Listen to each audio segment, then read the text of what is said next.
বৈষ্ণব সেবা দিয়া না দিয়া নিস্তার পেয়েছে কিবা। মহাপ্রভুর এক অমীয় বাণী। আর এই বৈষ্ণব সেবা যদি কারো উদ্দেশ্য হয়ে থাকে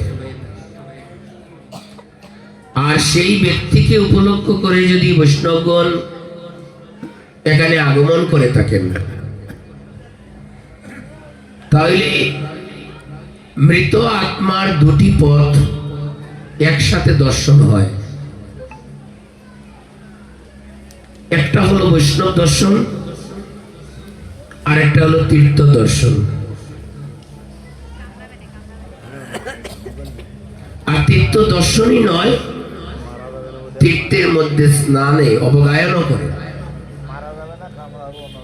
এই জন্য কারো পারমার্থিক কল্যাণে এহেন দান, কলিযুগে দান, অন্যান্য যুগে এটাকে একটু গুরুত্ব দিত না। অন্যান্য যুগে হরিনাম ছিল, কিন্তু হরিনামকে কেউ এত বেশি প্রাধান্য দেয় নাই, কারণ এই যুগের সাধন ভজনটা ছিল। কলিযুগের মানুষ সাধন ভজনে রত নয়, বা সাধন ভজনে মনোনিবেশও করে না।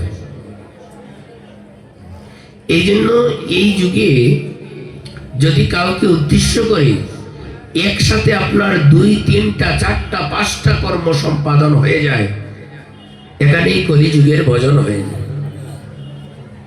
বিনারানী দেবী দাসীর পারমার্থিক কল্যাণে আজকে বৈষ্ণব সেবার আয়োজন। জীবে প্রেম নামে রুচি বৈষ্ণব সেবন, ইয়া হইতে ধর্ম নাই শুনো সনাতন।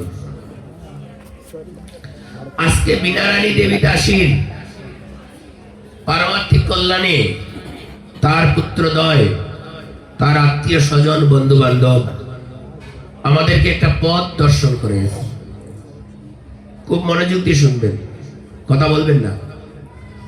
যাদের সেবার প্রয়োজন তারা সেবা করে নেবেন। সেবার ব্যবস্থা হয়ে গেছে, ভোগ লাগিয়ে গেছে, ভগবানের প্রসাদ চলে আসছে। কিন্তু এখানে যারা থাকবেন কথা বলবেন না।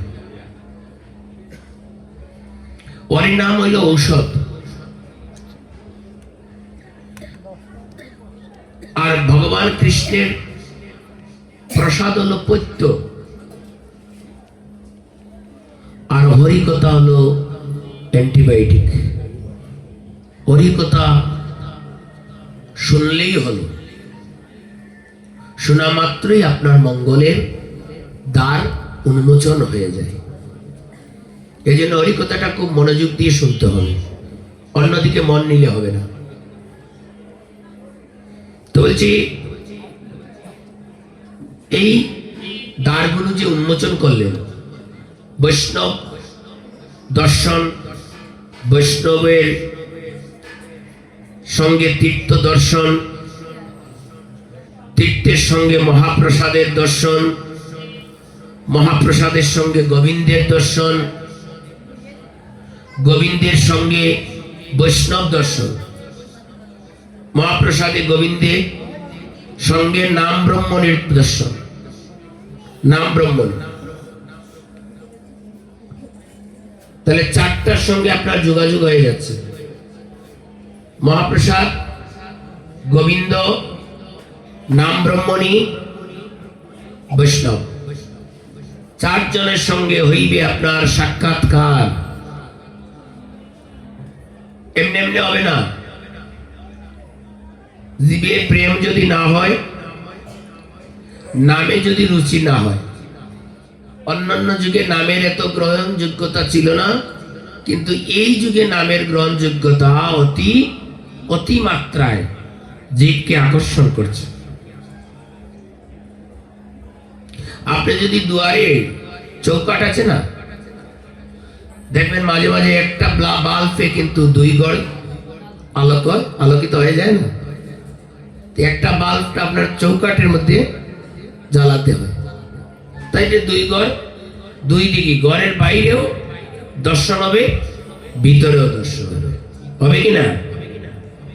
ঠিক তদ্রূপ ভাবে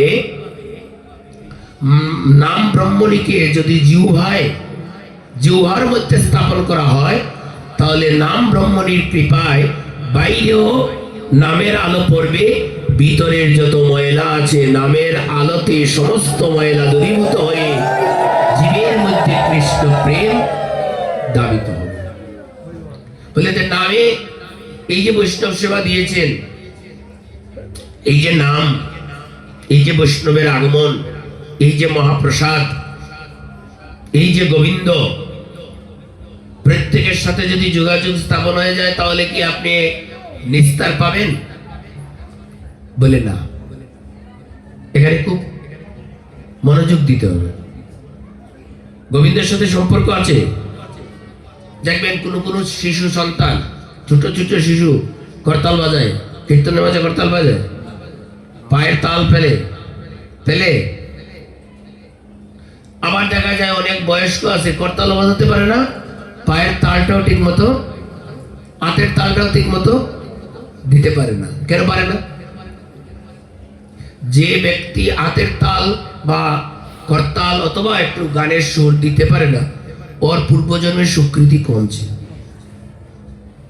আর ছোট্ট শিশু 2 বছর বয়স, সে করতাল বাজাচ্ছে, তালও দিচ্ছে, আবার মনানন্দে গানন্দে গানের সুরটাও টানছে। গত জন্মে তার স্বীকৃতি অনেক ছিল, তাই এই জন্মে দেহটা প্রথম থেকেই গোবিন্দ সেবায় লাগিয়ে দিয়েছে। প্রথম থেকে গোবিন্দ সেবায় লাগিয়ে দিয়েছে। আর আপনার আমার স্বীকৃতিটা অনেক কম, তাই বয়স হয়ে গেছে, তবু আমার দেহটা গোবিন্দ সেবায় লাগছে না। খুব মনোযোগ দিতে হবে।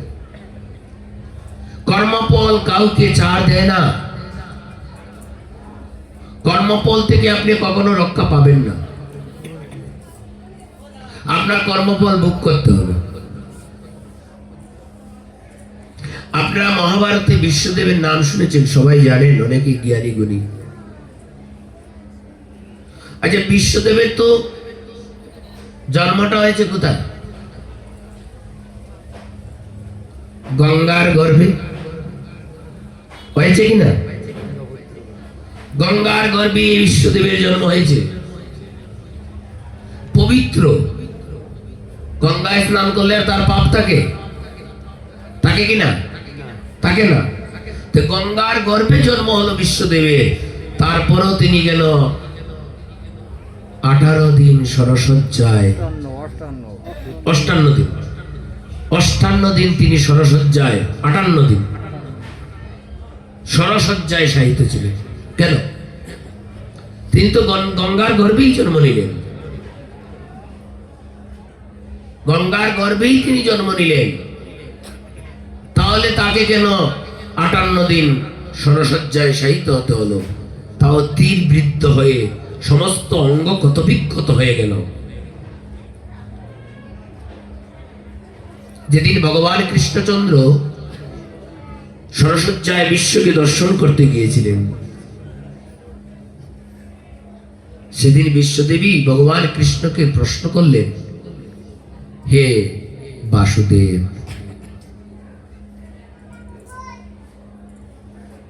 আমার 2টি প্রার্থনা তোমার কাছে। প্রথম প্রার্থনাটা হলো, আমি তো গত 100 জন্মের কথা বলতে পারি। 100 জন্মে ভিতরে আমাকে কোনো পাপ স্পর্শ করতে পারে নাই। 100 জন্মের শেষ জন্ম আমি গঙ্গার গর্ভ থেকে আবির্ভূত হয়েছি, তবুও কেন আমার এত দুর্দশা? আমি কেন সরসজ্জায় এত কষ্ট পাচ্ছি? 100 জন্ম। আর দ্বিতীয়টা হলো, আমি এই সরসজ্জায় থেকেই প্রাণ ত্যাগ করব, কিন্তু প্রাণ ত্যাগের আগে তোমার চরণে প্রার্থনা, হে বাসুদেব, আমি যেন তোমার চরণটুকু দর্শন করতে করতে এই জগৎ থেকে বিদায় নিতে পারি। 3টি প্রশ্ন ভগবানকে তীরবিদ্ধ করেছিল। প্রথম প্রশ্নের উত্তর ভগবান বিষ্ণুদেবকে বললেন, হে দাতশ্রী, 100 জন্মের কথা আপনার মনে আছে, কিন্তু 100 জন্ম পূর্বে আরেকটা জন্মের কথা কিন্তু আপনার মনে নেই। 100 জন্মের পূর্বে যে একটা জন্ম ছিল, সেই জন্মে আপনি একজন সম্ভ্রান্ত রাজা ছিলেন। রাজা হয়ে মৃগয়ায় আপনি যখন শিকার করতে গিয়েছিলেন, তখন একজন সর্পমাতা আপনার বাম চরণটা আগলে ধরেছিল। আপনি তখন সর্পের কে ছাড়াতে গিয়ে নিজের চরণ দিয়ে লাথি দিতে দিতে এক সময় সর্পমাতা আপনার চরণ থেকে চুরে পড়ে যান একটি তমাল বৃক্ষ, বেল বৃক্ষ ইত্যাদি কাঁটার মধ্যে। সেই কাঁটার মাধ্যমে তার অঙ্গগুলো ক্ষতবিক্ষত হয়েছিল, কিন্তু তিনি প্রাণ বিসর্জন দেন নাই। বহুদিন অনাহারে অনিদ্রায় থাকতে থাকতে তীরবৃদ্ধ হয়ে, এই কাঁটাবৃদ্ধ হয়ে তিনি প্রাণ ত্যাগ করেছিলেন। শাস্ত্রে প্রমাণ করা হয়েছে, যে যে কররে বন্দা আপনারও লাগিয়া, যে যে কর্ম করবে সেই কর্মফল সে নিজেই ভোগ করবে, হয় একদিন পর, হয় একদিন আর 2 দিন পর, অথবা 1 জন্ম পর, অথবা 100 জন্ম পর, তাকে তার কর্মফল ভোগ করতে হবে। এই সাপমাতার আরতি এবং অভিশাপ তোমার অঙ্গে স্পর্শ করেছে। দাতশ্রী, 100 বছর তুমি একনিষ্ঠ সেবা, 100 জন্ম ভগবানের প্রতি তোমার অবিচল বিশ্বাস, ভগবানের প্রতি তোমার প্রেম ভালোবাসা কারণে 100 জন্ম তোমাকে এই পাপ স্পর্শ করতে পারে নাই। 100 জন্ম পর এই জন্ম, যে জন্ম চলিত জন্ম, এই জন্মে তুমি গঙ্গার গর্ভ থেকে আবির্ভূত হয়েছ ঠিক, কিন্তু তুমি বাসুদেবকে চিনতে পারো নাই। হরিবল।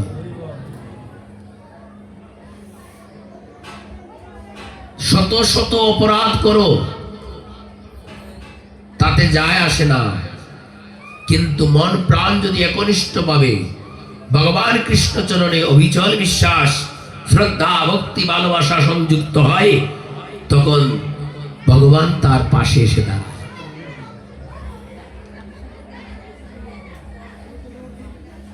আমি যেদিন দুর্যোধনের কাছে বন্দী হয়েছিলাম, সেদিন তুমি আটকাতে পারতে, তুমি কথা বলেছো, আটকাও নাই।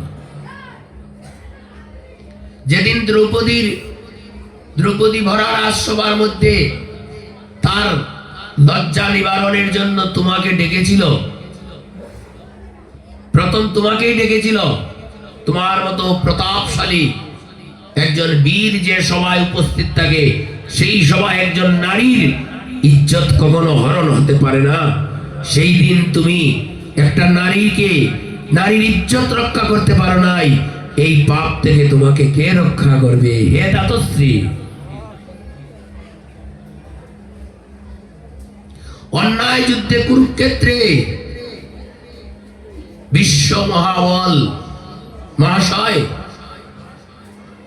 তুমি তোমার নীতিটাকে দেখে তুমি অন্যায়কে সাপোর্ট করেছো। নীতি ভ্রষ্ট হলেও অন্যায়কে সাপোর্ট করা যাবে না। কিন্তু সেই দিন তুমি যদি দুর্যোধনের গড় ত্যাগ করে যুধিষ্ঠির গড়ে তুমি আসতে পারতে, তাহলে এত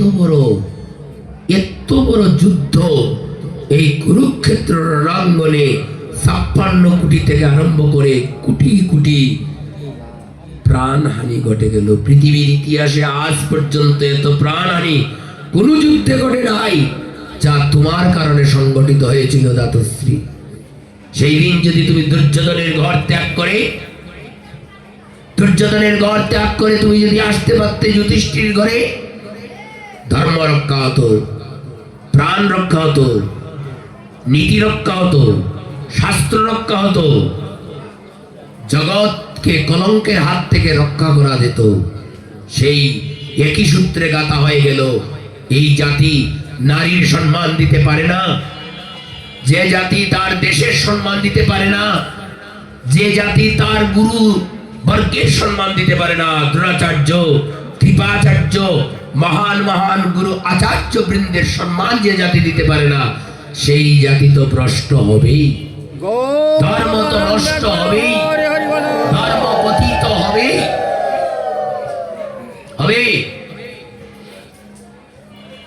তাই দাদু, এত অপরাধ থেকে তুমি কি করে নিস্তার পাবে? তুমি কথা দিয়েছো, তুমি কথা বলছো, তুমি আমাকে, আমার প্রতি তুমি বর প্রার্থনা করেছো, মৃত্যুকালে যেন আমি তোমার পাশে দাঁড়ি। সেখানে আমি ভীত, ভগবান ভীত। খুব আশ্চর্যজনক কথা। সেই জায়গায় আমি ভীত, সেই জায়গায় আমি বিচলিত। কেন বলে, জগৎ সংসারে এমন পিতা কে পায়? জগৎ সংসারে এমন পিতা কে পায় যে পিতা বর দিলে ভগবান বিধাতা পর্যন্ত কিছু করতে পারে না? সেই বিশ্ব দেবব্রত তোমার পিতা শান্তনু তোমাকে ইচ্ছা মৃত্যুর বরদান করেছেন। হরি বল। আমি বিধাতা, আমি বাসুদেব, বিচলিত। কখন তোমার ইচ্ছা হবে, কখন তুমি মৃত্যুবরণ করবে, এত সময় অপেক্ষা করে থাকা কি আমার দ্বারা সম্ভব? ভগবান বিচলিত হয়ে গেলেন। কখন বিশ্বদেব ইচ্ছা প্রকাশ করবে আর কখন মৃত্যুবরণ করবে, এত সময় ভগবানের সময় আছে? ভগবানের মনটা মলিন হয়ে গেল। মলিন মনে কৃষ্ণ ভজন হয় না। কৃষ্ণ ভজন করবে যে সে পূর্ণ আনন্দ লাভ করবে। সেই দিন আমি অপেক্ষামান থাকার কারণে তুমি কখন মৃত্যুবরণ করবে তুমি ইচ্ছা করো। আমি বিচলিত হয়ে গেলাম, এমন পিতা সংসারে বড় বিরল। ভগবান ঘোষণা করলেন, এমন পিতার চরণকে সমস্ত পুত্রগণ বন্দনা করবে।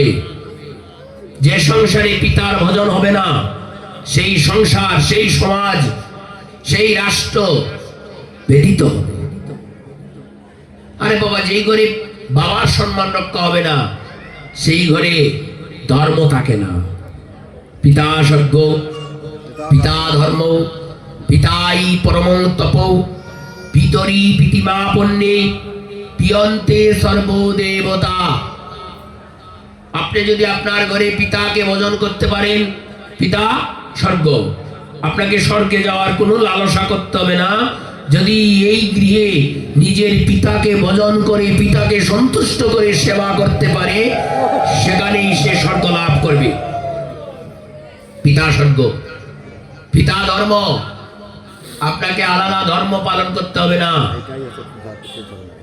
আলাদা ধর্ম আপনাকে পালন করতে হবে না। যদি পিতৃধর্ম পালন করতে পারেন, আপনি পিতা ধর্ম পালন করবেন, পিতাকে ধর্ম রূপে দেখবেন, ধর্মের অবতার। কর্মফল থেকে রক্ষা পাবেন না। বিশ্বতে পেয়েছেন, কর্মফল থেকে রক্ষা পাবেন না যে কোনো ভাবে। আপনারা রামায়ণে অযোধ্যায় রঘুপতি শ্রীরামের পিতা দশরথের কথা শুনেছেন, জানেন? দশরথের স্ত্রী কয়জন ছিলেন জানা আছে? কতজন? 3 জন। 101 টাকা দিবেন, বেশি চাচ্ছি না। তো টাকা দিতে চায় না, কেউ দণ্ড দিতে হয়। লোড করে রাখা, সাপ্লাই দিলে এমনি সাপ্লাই হবে। 101 টাকা দিবেন মাস্টার বাবু। দেখ, 2 দিন পরে দেখ। 750 জন স্ত্রী ছিলেন রাজা দশরথের। কয়জন? কয়জন? 750 জন। এর মধ্যে 3 জন প্রধানা। তারপরেও তিনি নিঃসন্তান ছিলেন। 750 জন স্ত্রী থাকার পরও রাজা দশরথ নিঃসন্তান, সন্তান হন নাই। সন্তান হওয়ার আগেই তিনি অপরাধ করে ফেলছেন। কার সঙ্গে করেছিলেন জানা আছে রামায়ণে? তিনি গিয়েছিলেন কোথায়? মৃগয়ায়। অন্ধমুনির পুত্রকে তিনি পাখি মনে করে শিকার করে দিয়েছিলেন। সেখানে তার মৃত্যু হলো। মৃত্যু দেহ নিয়ে, রাজা তো পালানো রাজা নয়, মৃতদেহ নিয়ে তিনি যখন অন্ধমুনি এবং তার স্ত্রী দুজনেই অন্ধ সম্মুখে আসলেন, অন্ধমুনি বললেন, বাবা এসেছিস, তোর জন্য অপেক্ষা করছি। দশরথ রাজা বললেন, বাবা নয়, আমার ভুলের কারণে আপনার পুত্রের মৃত্যু আমার হাতে হয়েছে। অন্ধমুনি কিছুই জানতে চাইলেন না, বললেন, যে পুত্রের জন্য আমরা অন্ধ হয়েও জীবিত আছি, তুমি রাজা দশরথ, এই পুত্রকে তুমি মেরে ফেললে, আমরা যুগ বলে দেহ ত্যাগ করছি। দিলে তোমাকে অভিশাপ দিচ্ছি, মৃত্যুকালেও তুমি পুত্রের হাতের জল পাবে না। তখন রাজা দশরথ ছিলেন নিঃসন্তান। হরিবল, নিঃসন্তান ছিলেন। তিনি মনে মনে বললেন, মুনিবর, তোমার অভিশাপ বিফলে যাবে, কারণ আমার তো কোনো সন্তানই নেই। কর্মফল কাউকে ছাড়ে না। হেনকালে রাজার ঘরে জন্ম নিলেন। কিন্তু এখানে আরেকটি তত্ত্ব আছে, সেখানে আমরা পাই, খুব মনোযোগ দিয়ে শুনেন। রাজা তখন চিন্তিত হয়ে গেলেন, কারণ তার হাতে একজন ব্রাহ্মণ পুত্রের বধ হয়েছে। আবার তারই নিমিত্তে তারা স্বামী স্ত্রী দুজনেই দেহত্যাগ করেছেন। 3টা বধের কারণ হয়েছেন রাজা। তখন রাজা চলে গেলেন তার গুরুদেবের কাছে। গুরুদেবের নাম কি? বৈশিষ্ট্য। বৈশিষ্ট্য তখন ইয়েতে ছিলেন না, আশ্রমে ছিলেন না। তার পুত্র ছিলেন, নাম ছিল বামদেব। বামদেব ছিলেন। তো যদি গুরুদেব না থাকে, গুরুদেবের পুত্র কোনো কিছু কাজ করতে পারে। তো গুরুদেবরে না পাইয়া তিনি চিন্তিত হয়ে গুরুদেবের পুত্রকে বললেন যে আমি এই অপরাধ করেছি। খুব মনোযোগ দিবেন। আমরা তো পরিহাস করি, অট্টহাসি, আমরা শুধু একটা নামকে আমরা ধারণ করে রাখতে পারি না। আমরা যতই শক্তিবান হই না কেন, যত সাধক হই না কেন, কলিযুগে আমরা একনিষ্ঠ থাকতে পারি না। আমাদের মধ্যে হিংসা প্রবৃত্তি এমন ভাবে আক্রমণ করে, নামটাও যেন দূরে চলে যায় কিনা। তখন গুরুদেবের পুত্র বামদেব বললেন, কি হয়েছে রাজা, বলো। বলে, আমি তো মনের অজানা সত্ত্বে একজনকে হত্যা করে ফেলেছি, তার কারণে আরো 2 জনও মৃত্যুবরণ করেছেন। কি করতে হবে? বলে, বাবা তো নেই, তাহলে আমি ব্যবস্থা দিয়ে দিচ্ছি। বলে, কি ব্যবস্থা? বলে, আমার কানে আমার দিকে কান আগান। বলে, কি করবে? তখন বামদেব 1 বার 2 বার 3 বার বলতে বলতে রাম রাম রাম 3টা বার রাম শব্দ বলে, তুমি রাম নাম জপ করো, এতেই তোমার পাপ মোচন হয়ে যাবে। 1 বার দিলে ভালো হতো, দিয়ে দিয়েছেন 3 বার। রাজা তো এই মন্ত্র পেয়ে চলে এসেছেন। রাজা চলে আসার পরে গুরুদেব বৈশিষ্ট্য আশ্রমে প্রবেশ করার পর পুত্রের মুখ থেকে রাজা যাওয়ার সংবাদ পেলেন। কি কারণ জানতে চাইলেন। পুত্র কারণ বললেন, কি ব্যবস্থা দিয়েছো? বলে, আমি 3 বার রাম নাম দিয়ে দিয়েছি।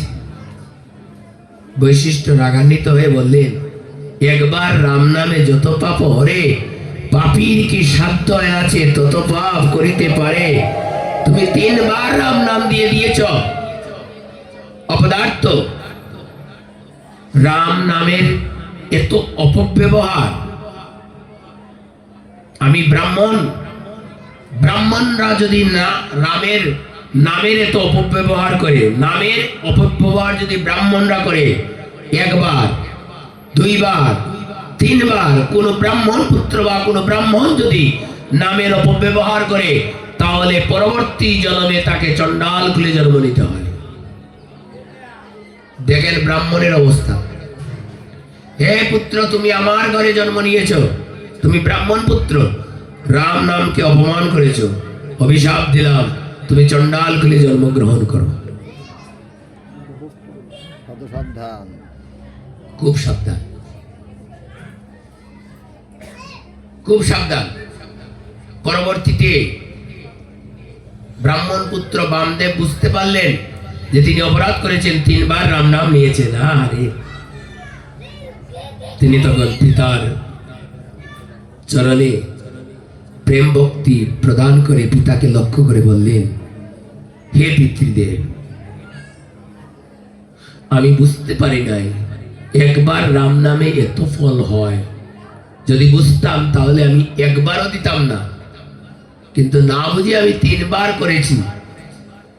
আমার কি চণ্ডাল কুলে যেতে বলেছেন, অভিশাপ যখন দিয়েছেন পিতা, আশীর্বাদটুকু দান করুন। হরি বল। বলে তুমি রাম নাম 3 বার কর্ণে দেওয়ার সঙ্গে সঙ্গেই দশরথের ঘরে রাম নামে পুত্র জন্ম নেওয়ার ব্যবস্থা হয়ে গিয়েছে।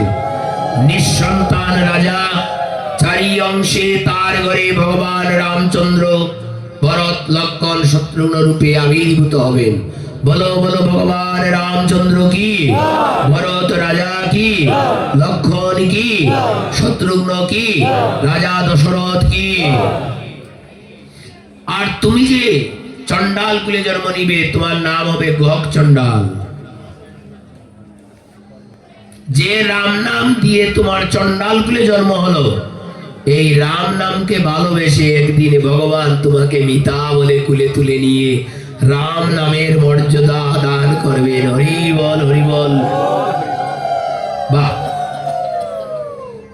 তখন পুত্র বামদেব বললেন, এ পিতা, আমার 3 বার রাম নামে যদি পাপ হয়ে থাকে, তবু আমি এই পাপকে গ্রহণ করে নিচ্ছি। কারণ 3 বার রাম নাম যদি আমি না দিতাম, তাহলে চণ্ডাল কুলে যেতাম না, আর চণ্ডাল কুলে না গেলে ভগবান রামচন্দ্রের সাক্ষাৎ পেতাম না। এতে গিয়ে যদি আমার অনেক অনেক ক্ষতিও হয়ে যায়, তবু আমি বলবো যে চণ্ডাল কুলে জন্ম নিয়ে ভগবান রামের সেবার এই দেহটা লাভ করতে পেরেছি। এই দেহ দিয়ে ভগবান রামচন্দ্রের সেবা করা যাবে, এই নামের প্রতি। তাহলে রাজা দশরথ কর্মফল থেকে রেহাই পেলেন না, 4 পুত্রের জন্ম দিলেন। মৃত্যুকালে কোনো পুত্রই তার মুখে জল তুলে দিতে পারলেন না, কারণ তিনি অন্ধমুনির অভিশাপগ্রস্ত ছিলেন। কর্মফল কাউকে সার দেয় না। তুমি আমি তো পিপিলিকা, স্বয়ং ভগবান পর্যন্ত তার কর্মফলের জন্য কর্মফল ভোগ করতে হয়েছে। তাকে বেয়াদের তীরে তার অন্তলীলা সমাপন করতে হয়েছে। ভগবান রামচন্দ্র কি কারণে 14 বছরের জন্য বনে গেলেন? কর্মফল ভোগ করলেন। দেবর্ষি নারদ বৈষ্ণবের সঙ্গে তিনি তঞ্চতার কথা করেছিলেন। যেই মালা নারদের গলায় পরার কথা ছিল, সেই মালা গিয়ে পড়ে গেল নারায়ণের গলায়। নারদের মুখ হয়ে গেল বানরের মতো। বল, মালা পড়ে গেল ভগবানের গলায়, নারায়ণের গলায়। তিনি লক্ষ্মী নিয়ে চলে গেলেন। নারদ মুনি বললেন, তোমাকে বিশ্বাস করে তোমার অনুমতি নিয়েই তো আমি লক্ষ্মীকে বিবাহ করতে এসেছিলাম, কিন্তু তুমি আমার অনুমানের মুখ দিয়ে দিলে, আমাকে আর বিবাহ করলো না, ফুলের মালা তোমার গলায় দিয়ে দিল, অভিশাপ দিয়ে দিলে আমি একদিন তোমার বউ এভাবে চুরি করে কেউ নিয়ে যাবে। হরি বল, তোমার বউ চুরি করে নিয়ে যাবে। তাই ভগবান সেই বৈষ্ণব নারদের অভিশাপ মিটাতে গিয়ে চলে আসলেন রাম রূপে। বললেন, তুমি অভিশাপ দিলে আশীর্বাদ দাও, বলে আশীর্বাদ দিলাম, তোমার বউ যখন চুরি করে নিয়ে যাবে, আজকে যেমন বানরের মুখ দিয়ে তুমি আমাকে কি করেছো? বঞ্চিত করেছো। সেই বানরের সাহায্য নিয়ে তুমি মাতা সীতাকে উদ্ধার করবে। তো ভগবানও কর্মফল থেকে রক্ষা পান নাই। হরিবল, পান নাই। তুমি যদি কর্ম করো, খারাপ, তোমার কর্মফল ভোগ করতে হবে। আপনারা মহাভারতে, ভাগবতে শুনেছেন যে মুনি, অষ্টবর্গ মুনির সঙ্গে ভগবানের বংশধর কি শৈল তো অষ্টবর্গ মুনি পাশ দিয়ে যাচ্ছেন, তারা ভিতরে একটা পাথর দিয়ে শিল দিয়ে সেখানে কি করে দিল, সেখানে শৈলকে রমণী সাজিয়ে বলল, এ মুনিবর, আপনি বলেন এই রমণীর গর্ভ থেকে কি সন্তান প্রসব হবে, ছেলে না মেয়ে? অষ্টবর্গ মুনি বুঝতে পারলেন ভগবানের বংশে, কৃষ্ণের বংশে যদি এত অপদার্থের জন্ম হয় তাহলে জগৎ তো নষ্ট হয়ে যাবে, এদেরকে ঠিক করতে হবে। মুনিবর, এই জগতের সাধুরাই ধ্বংস করেছে, সাধুরাই রক্ষা করেছে জগৎকে। অভিশাপ দিলে তোমার এই গর্ভে শিলার জন্ম হবে, আর তার থেকে চতুর্বংশ নিহত হবে, ধ্বংস হবে। এই খবর শুনে বলরাম সেই শিলাকে পিষতে পিষতে নদীতে ছেড়ে দিলেন। নদীর মধ্যে শিলাটা গিয়ে মাছের গর্ভে চলে গেল। সেখান থেকে বড় হয়ে মাছ উপরে চলে আসলো। উপর থেকে সেই মাছ ছিঁড়ে পাথর তৈরি হলো, সেটা চলে গেল এক বেয়াদের হাতে। সেই বেয়াদি শিল দিয়ে, এই পাথর দিয়ে কৃষ্ণের চরণটুকু কি করে দিলেন, বৃত্ত করিলেন। সমস্ত যদুবংশ একজন আরেকজনের উপর মারামারি করে ধ্বংস হয়ে গেল। ভগবান কৃষ্ণচন্দ্র পারলেন না, কথা রাখতে পারেন নাই। রামচন্দ্র অবতারে ভগবান রাম যখন সীতাকে নিয়ে ঘুরতে লাগলেন, তখন অনেক আড়ের পাহাড় দেখা গেল। সীতা বললেন, এই হাড়টা কিসের? বললেন, আমি এই রাম রূপে অনেক অসুর নিধন করেছি। সীতা দেখে মনে মনে খারাপ পাইলেন যে তুমি ভগবান, তোমার হাতে কেন এত অসুর নিধন হবে? অসুররাও তো তোমার সন্তান, তুমি কেন তাদেরকে মারতে যাবে? মায়েদের মন তো, তুমি কথা দাও আর কোনো সময় অস্ত্র ধারণ করবে না। ভগবান রামচন্দ্র ত্রেতা যুগে কথা দিলেন, আর অস্ত্র ধারণ করব না। দাপরেতে ভগবান আসলেন, অস্ত্র ধারণ করলেন লুকিয়ে। যখন পারলেন না, কথা রাখতে পারলেন না, বিশ্বদেবকে মারতে গেলেন, অস্ত্র দিয়ে মারতে গেলেন। যদি অস্ত্র ধারণ করেন না, মামা কংসকে টুসি মেরেও তিনি কি মেরেছেন তো। বকাসুরকে অস্ত্র দিয়ে মারেন নাই, মেরেছেন তো। কথা রাখতে পারেন নাই ঠিক মতো। আর কলিযুগে মহাপ্রভু কথাই দিলেন, এবে অস্ত্র না ধরিব, প্রাণে নাই কাউকে না মারিব, নামে প্রেমে উদ্ধারিব সংসার। কলিযুগে মহাপ্রভু আসিয়াও কথা রাখতে পারেন নাই। নিতাই যখন প্রহার হয়েছিলেন, সুদর্শন চক্রকে মহাপ্রভু ডাক দিয়েছিলেন। নিতাই তখন জগতের সকলের মঙ্গলের জন্য মহাপ্রভুকে বলছিলেন, হে প্রভু, তুমি ভাগবত বা হরিকথা, হরিনামে জীবের কি হবে? ধর্ম, মুখ্য, কাম, অর্থ সবকিছু পাবে, কিন্তু প্রেম পাবে না। এই প্রেমটুকু তুমি লাভ করার জন্য জগৎ জীবকে অস্ত্র ছাড়া শিক্ষা দিয়ে হরিনামের মাধ্যমে হরিনামের পিণ্ডের মাধ্যমে বিনারানী দেবী দাসীর পারমার্থিক কল্যাণ কামনা, অস্ত্র দিয়ে নয়, হরিনামের দ্বারা। বৈষ্ণবের পারমার্থিক কল্যাণ কামনা অস্ত্র দিয়ে নয়, হরিনামের দ্বারা। এই জগৎ জীবকে উদ্ধার করতে হলে অস্ত্র দিয়ে নয়, হরিনামের দ্বারা তুমি জগৎ জীবকে উদ্ধার করে দাও। তাই আজকে আসুন আমরা বিনারানী দেবী দাসীর পারমার্থিক কল্যাণে হরিনাম দ্বারা তাকে এই সংসার থেকে মুক্তি দিয়ে ভগবানের শ্রীচরণে পৌঁছে দিয়ে নামের মাধ্যমে সবাই মিলে একটু নাম করবেন, আর নামে আনন্দ পেয়ে বিনারানী দেবী দাসী তিনি ভগবানের চরণে পৌঁছে যাবেন। আমাদের সকলের জন্য রাস্তা পরিষ্কার করে রাখবেন। তার চরণে প্রার্থনা, তুমি যেমন বৈকুণ্ঠে ভগবানের সঙ্গে তোমার আনন্দ বিলাস করবে, সেখানে গিয়ে তুমি আমাদের জন্য কিছু কথা ভগবানের কাছে বলবে। আমরা যারা তোমার এই মৃত্যুতে উপস্থিত হয়েছি, যারা এই হরিকথা শ্রবণ করেছি, যারা এই হরিনাম সংকীর্তনে অংশগ্রহণ করেছি, যারা এই হরিকথায় অংশগ্রহণ করেছি, যারা রন্ধনে অংশগ্রহণ করেছি, যারা সেবায় পরিবেশনে অংশগ্রহণ করেছি, তোমার পারমার্থিক কল্যাণে সবার জন্য তুমি ভগবানের কাছে অ্যাপ্লিকেশন করবে, আমাদের সবার জন্য মঙ্গল হয়। হরে কৃষ্ণ।